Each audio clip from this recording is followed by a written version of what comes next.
চারুলতা সেন চিনতে পেরেছেন? আমি ডাক্তার অখিলেশ। হ্যাঁ অখিলেশবাবু, আজ কতগুলো বছর পর আপনার সাথে এমন আচমকা কফি হাউসে দেখা হয়ে যাবে ভাবতে পারিনি। সেই কলেজের পর আজ প্রায় ১৩ বছর শেষে আমরা দুজন মুখোমুখি। সময় কিভাবে ফুরিয়ে যায় বলুন।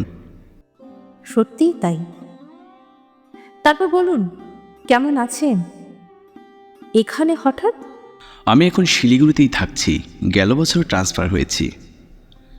বেশ অনেকক্ষণ ধরে লক্ষ্য করলাম আপনি কেমন ভাবলেশীনভাবে কফির কাপে চুমুক দিচ্ছেন। ইদানিং মন খারাপ হলে এখানেই আসি অখিলেশবাবু। রাতের শহরের মতো কফি হাউসটা কেমন ভীষণ শান্ত। রাতের শহরের মায়াটুকু ভারী অদ্ভুত চারুলতা, ভেতরের শূন্যতাটুকু মুছে দেয়। তারপর বলুন, বিয়ে থা করেছেন? অনুরাগ রয় কেমন আছে?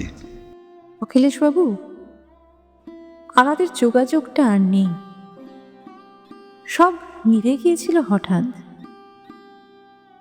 শুনেছি সামনের ফাল্গুনেই সে বিয়ে করছে। এ কি, শেষটা কেন হয়েছিল? জীবনটা একটা ট্র্যাজেডি, বুঝলেন? কিছু গল্পের শেষ বিনা নোটিসেই হয়, যেমন ঝড়ের মতো। ঝড়টা সামলে উঠেছেন কিনা জানি না, তবে গল্পটা ভীষণ শুনতে ইচ্ছে করছে। ঝড় কখনো একেবারে থেমে যায় অখিলেশবাবু? বারবার ফিরে ফিরে আসে, হুটহাট বুকের মাঝে এসে তুফান তোলে। কি হয়েছিল চারুলতা? তখন আষাঢ় মাস, একদিন সন্ধ্যায় গায়ে ভীষণ কাঁপুনি দিয়ে জ্বর এলো। আমি টের পেলাম যে হাতটা রোজ মাথার পাশে বসে চুলে বেলুনি কেটে দিত, যত্ন করে কপালে চুমু খেত, সেই হাতটা আস্তে আস্তে ভীষণ অবহেলায় দূরে সরে যাচ্ছে। আমি জ্বরের ঘোরে প্রায় নিষ্প্রাণ চোখে হাত দুটো খুঁজতাম। মানুষটা আসতো, হঠাৎ এসে চোখ ভর্তি মায়া নিয়ে তাকিয়ে থাকতো, তারপর আবার হারিয়ে যেত। সেই ১৩ দিনের জ্বরটা ভীষণ ভোগালো অখিলেশবাবু। আমি কেমন নিস্তেজ হয়ে গেলাম। তারপর? তারপর একসময় কাচের পারদের ওঠানামা শেষে জানতে পারলাম মানুষটা আর আমার নেই। দূরত্বের খেসারত দিয়ে সেই সম্পর্ক পাল্টেছে, নতুন ঘর হয়েছে তার, সে অন্য কারোর সাথে আছে। সে কি চারুলতা, আপনি কারণ জানতে চাননি? চেয়েছি বহুবার, উত্তর আসেনি। সে হঠাৎ ঝড়ের মতো এসে এক রাতে আমায় শক্ত মুখ করে জানিয়ে দিল তার জীবনে আমার প্রয়োজন ফুরিয়েছে। সেদিন মানুষটাকে চিনতে পারছিলাম না অখিলেশবাবু। চশমার কাঁচ পাল্টানোর মতো জীবন থেকে মানুষ পাল্টানো এত সহজ কেন বলুন তো? নতুন মানুষের চোখ আটকে গেলে পুরাতন মানুষের মুগ্ধতা ফুরিয়ে আসে চারুলতা। অখিলেশবাবু, মুগ্ধতা আর বিশ্বাস একটা সম্পর্কে রিপিট ওপিট, তাই না? কি অদ্ভুত! অনুরাগ চলে যাওয়ার পর আমার সবকিছু ভীষণ এলোমেলো হয়ে গেল। আমি ভেঙে চুরমার হয়ে গেলাম, ভয়ে কুঁকড়ে গেলাম।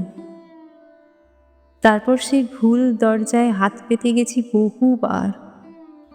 অপমান আর অবহেলা গিলে একরাশ ক্লান্তি নিয়ে রাতে বাড়ি ফিরেছি।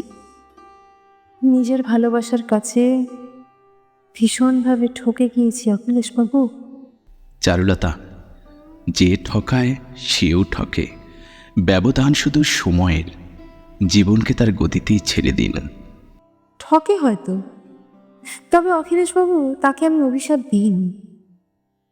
অনুরাগ চলে যাওয়ার সময় কেবল প্রার্থনায় বলেছিলাম, ঈশ্বর তোমাকে কখনো বিশ্বাস ভঙ্গের যন্ত্রণা না দিক।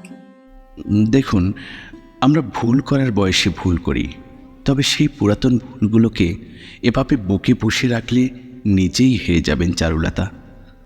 অখিলেশবাবু, আমি তো হেরেই বসে আছি। আর ভুল বলছেন কেন? অনুরাগ আমার জীবনের একটা সুন্দর সত্যি।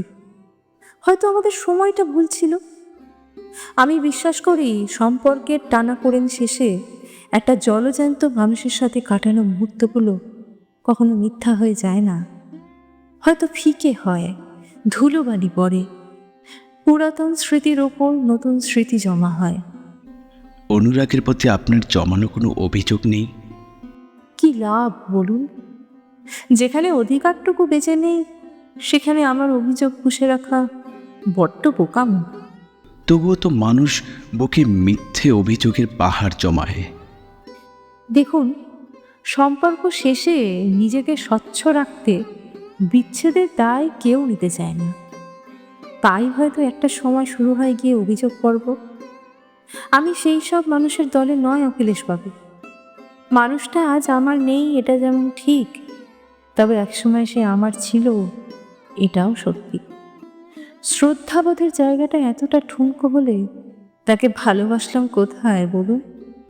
আপনি ভারী গুছিয়ে কথা বলেন। আমি লক্ষ্য করেছি আপনি কথা বলার সময় আপনার চোখে মুখে অদ্ভুত একটা মায়া কাজ করে।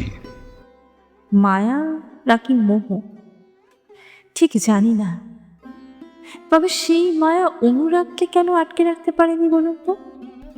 দেখুন চারুলতা, পৃথিবীতে মানুষের দুই ধরনের দুর্বলতা আছে, এক প্রয়োজনীয়তা, অন্যটা বিলাসিতা। অনেক পুরাতন জিনিসের প্রয়োজন ফুরলেও আমরা সেগুলো বেশ যত্ন করে তুলে রাখি।